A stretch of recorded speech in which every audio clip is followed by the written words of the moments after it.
Warning: motorsport is a dangerous activity. The events you're about to see were filmed in a controlled environment under the supervision of professionals. Do not attempt to recreate or reenact anything you see on this show. Welcome back to another action-packed episode of Off-Road Addiction TV. Now, closed system winching. What does it mean to you? Well, probably not a whole lot. You may not have heard of these products from Factor 55. Paul and I are going to be out showing you out in the mud today what these products can do. Now, what we like about these products is they are designed for safety. We are all about safety when wheeling, so we're going to show you the best techniques to use these products and some innovative cool products like the Fast Fid that Factor 55 have designed. But for now, I'm about to clean. I've got the Motomuck here. We've got this new Wheelmuck Plus from Motomuck. Unfortunately, not based for us off-roaders, but it is a radical brake dust cleaner, and we are looking forward to seeing it in action because if it works half as good as the original Motomuck, we're going to be all about it. Now, this episode features part 2 of the 20th edition of the Malaysian Rainforest Challenge. There's thrills, spills, high horsepower mud flying action coming at you. I'm Caleb Thompson, and my awfully ginger co-host, Paul Hand, isn't here. I don't know where he is actually, so yeah. We'll see him throughout the episode. I'm not sure when he will appear, but I promise you he's in there. So you guys sit back, relax, grab a cold one, and check out this action.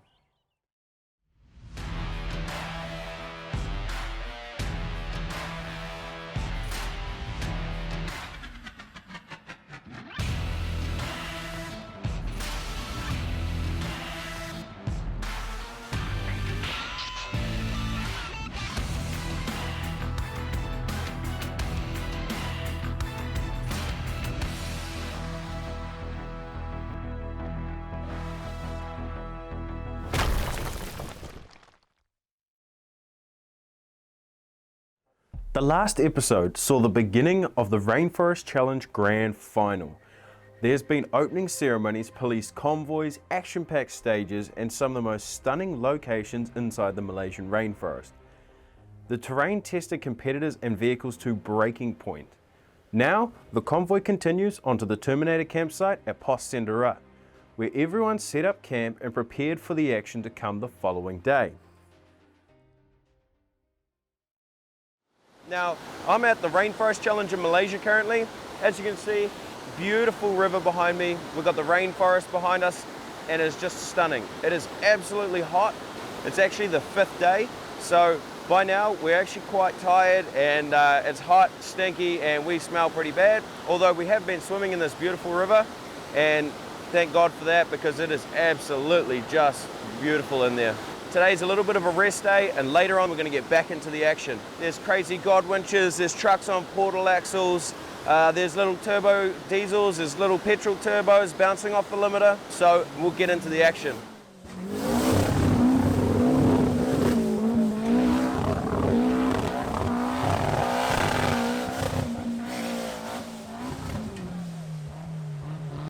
For the race teams, this was not a rest day, as they battled another 6 special stages up steep ascents, through riverbanks and over rocks. Now, some of these stages were absolutely phenomenal. There was co-drivers swimming in rushing river rapids, there was trucks bouncing over rocks, up waterfalls and into the mud, and it was just a sight to behold. These guys were going hell for leather to get those points they needed to get them at the pointy end of the field. We are Team Axis from Malaysia. We represent Malaysia and also the Malaysian people. We are also the defending champion from RFC 2015. And let me introduce you, this is my main driver, Mr. Chang, and also our new co-driver, okay, who joined us this year, okay, which is Mr. Edward Bangon from Sabah. So my entire team and the crew is also from Sabah itself. What's different from last year's winning car, basically tune up on the ECU. We raised it by another 40-odd horse at the wheel, and then we lightened the car a little bit and strengthened it. We also have new prototype tires from Maxxis International. So these are still prototypes and we are still testing them. We did cut about 10% from what the manufacturer gave us. The first 12 SS has been quite challenging, and I believe, even though we have not clearly seen a scoreboard yet, I believe our team with the Russian teams are on a neck-to-neck fight. So some of the SS we get first, some of the SS we get third. The other Malaysian team from Johor is also giving us a run for our money as well. Okay, so this is basically what we are doing for this year, and we hope everything goes well. There goes my driver. Give me 5. Yes.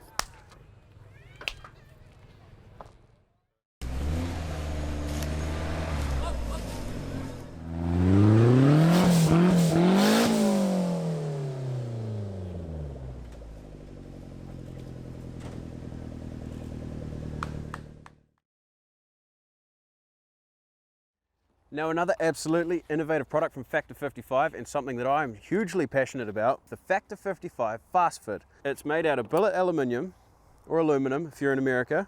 It's anodized for corrosion resistance. It's 2-piece, screws together just like that. Comes in this pouch, which also has a clip you can put your belt in behind. This is an absolutely game-changing product for us. There is nothing worse than being out on the trail and your rope breaks. Now most people tie a knot. That's probably one of the worst things you can do because a knot reduces your rope strength by a phenomenal amount. So with this Fast Fit, we've got a wire grip on the end. You get the end of your rope, you pull this down like that, you stick your rope inside, and you pull it tight. Now, we're all hooked up, ready to go. So what we want to do, we want to create a loop here, like so. The best way to do it is try and split it down the middle so you get 6 strands on each side, because obviously it's a 12-strand rope. So you'll split it down the middle, slide it through here like this. You create your desired loop, right? So we've got that.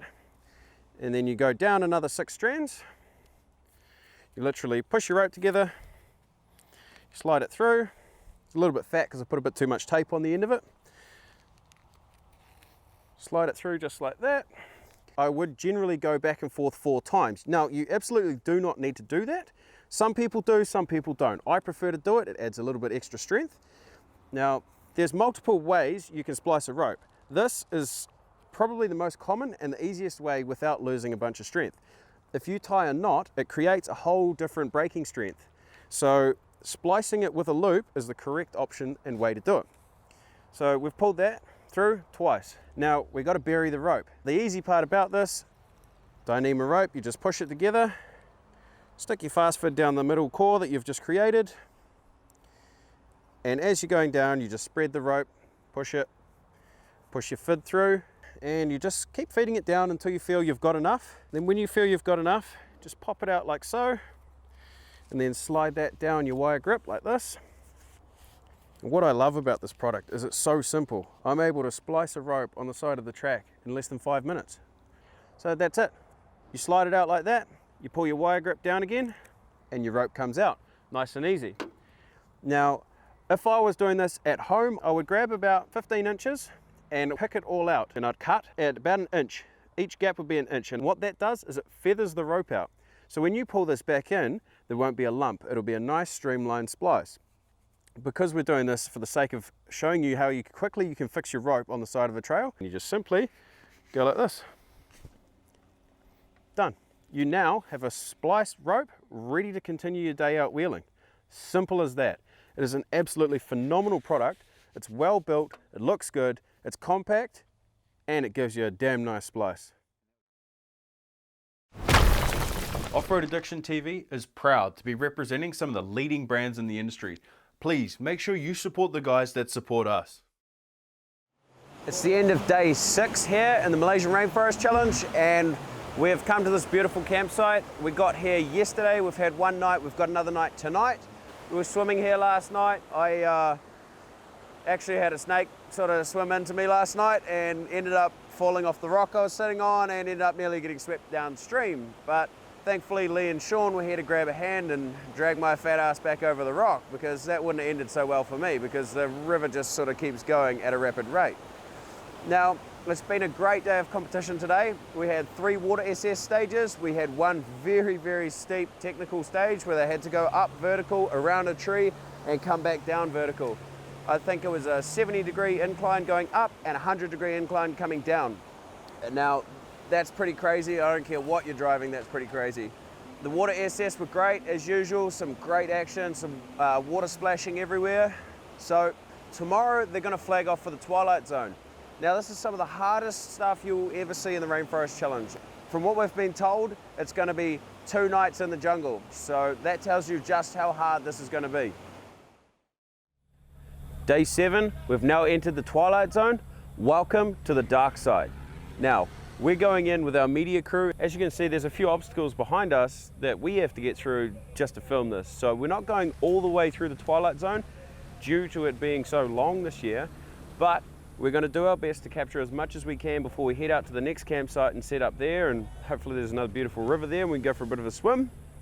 But the competitor guys have to go down this and up. We're taking the easy way around up the hill climb, but it's steep, it's muddy, and it's just a slop down there. So there's a few of these along the way that the guys have to go in, winch themselves out of, and a lot of them have been hooking each other on like a daisy chain. So the first one goes through and up, the second one winches off that, the third one winches off that, and it's been working quite well. They've been making good time. They're just behind us actually, so hopefully we can get the ball rolling with the media vehicles and get everyone up where they need to be, and once we do that, we'll be away again. The 27 remaining teams with machines and winches in good working order entered this dreaded zone at Kabang, with medics, communications crew and sweeper teams. In groups of 2 cars, they trekked through the jungle into the night, where teamwork was everything to get out. Nothing comes easy in the twilight zone. With roughly 15 kilometers of track, it took the last groups more than 24 hours to come out the other side. Such is the reputation of the Twilight Zone. With all the exhausted teams exiting the Twilight Zone at Kampung Asli Lemoy, everything started to wind down at the campsite, running repairs and relaxing in preparation for the last day of special stages.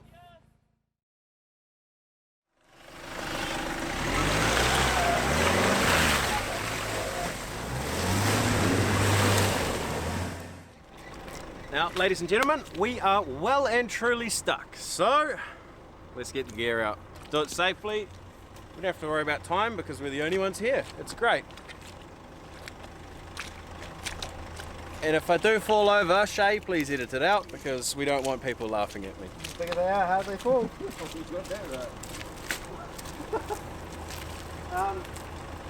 Battery? Go right to the base of it, I reckon we might be alright. So this is another product that we absolutely love, and we're stoked to have Factor 55 on board with us for this season. They've sent us a couple of products to test out. Now this is the Ultra Hook. It's made out of 6000 series aluminium, which is aerospace technology. This is extremely strong, up to 5 times stronger than your conventional winch hook. And to top it all off, it's easy to mount. Basically, you've got a circlip in here which holds a titanium pin. You take the circlip out, you take your titanium pin out, you put your thimble in there, drop your pin back in, put your circlip in, you're good to go. Now this is a product that has been designed by wheelers for wheelers. These guys have seriously thought about it. This is what they call closed system winching. Now what they mean by that is there is nothing that is going to be able to fail. It's all locked together. You've got your loop here, you've got your loop here, you've got your loop here. Now you may be thinking, hey, that's a latch system with the hook. Well, Factor 55 thought about that. They put a latch locking pin in. Pull this little baby out of here, drop it in here. Now you've got a true closed system winching setup. So what we've got here, we've got our tree trunk protector hooked up to the tree. We've got our Ultra Hook. Now my tree trunk protector is actually too big for the mouth of the hook. So because Factor 55 have thought about this, they've put a closed system shackle mount in the end of this. So we've got our trail gear soft shackle here. What we do is we feed that through there nice and easy, just like that. We grab our tree trunk protector, loop that through there, loop that through there, slide it down, pop it in, boom, you're attached. That cannot fail because it pulls tight on itself against the knot. Now, that is a true closed system winching setup.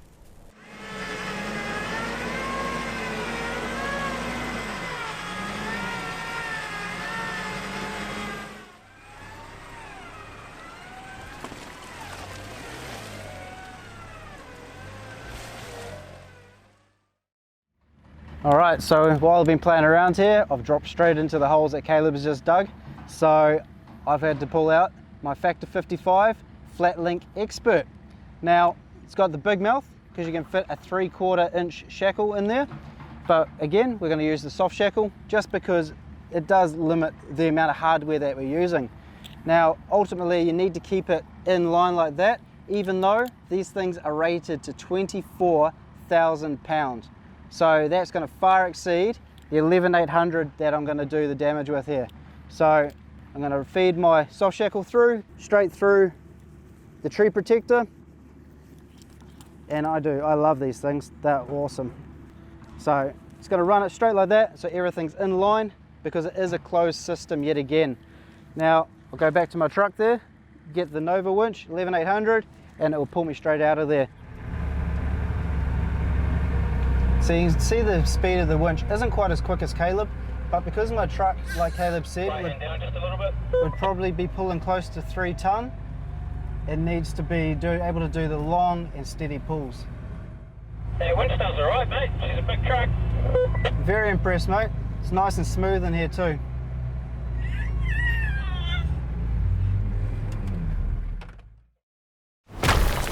Offroad Addiction TV is proud to be representing some of the leading brands in the industry.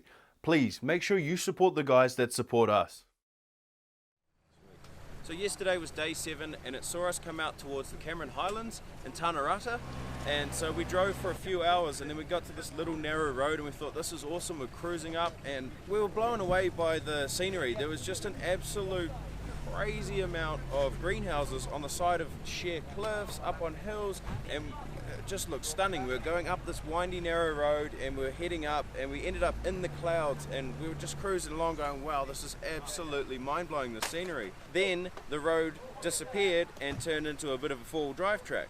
Now our truck only had 2-wheel drive and we had 3 brakes that sort of worked, so for us it was a good adventure. I had to sort of navigate the driver on where to go and what to do. It was a blast. It was definitely an adrenaline rush when you're driving along and you look out the window and it's just a sheer cliff about this far away from your wheel.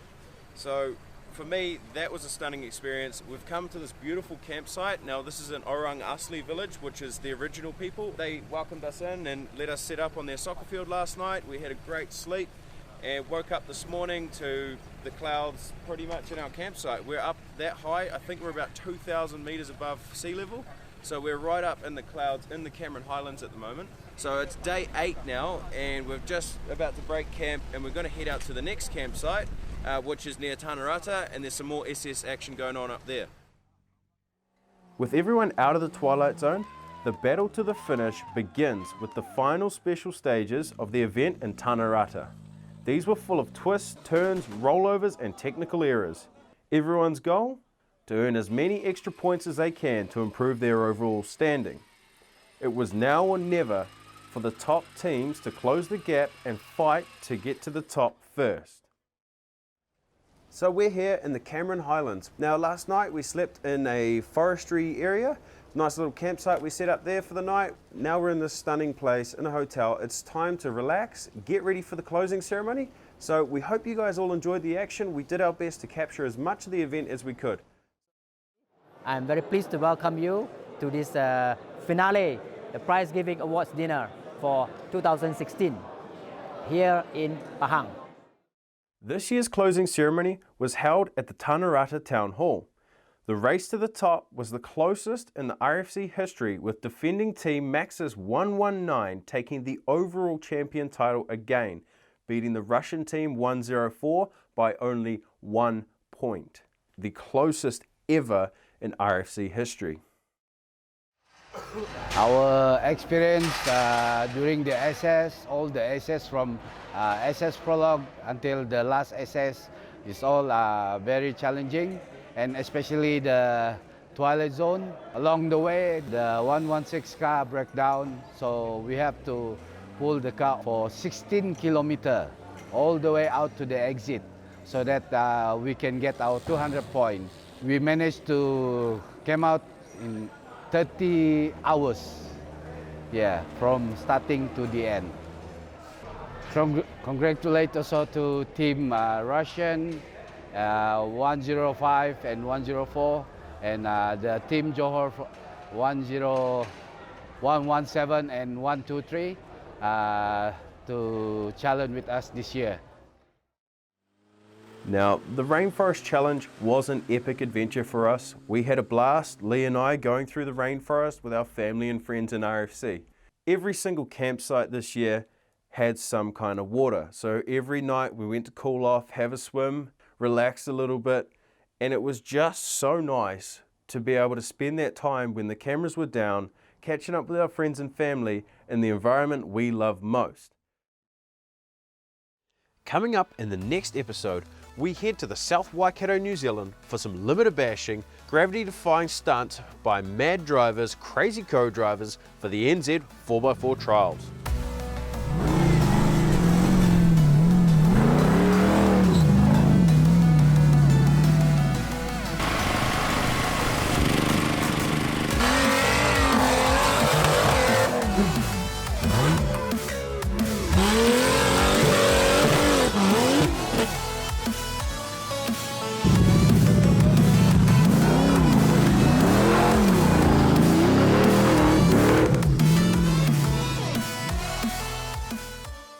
Check us out on social media, where we post daily pictures and videos to keep you entertained until your next off-road addiction fix.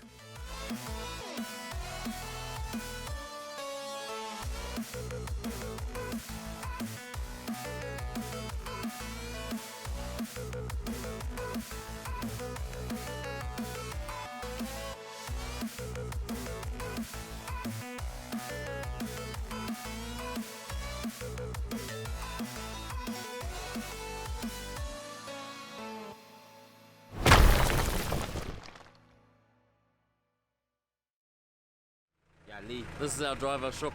Yeah, and that's a co-pilot too. Both of you. He likes to scare the out of us.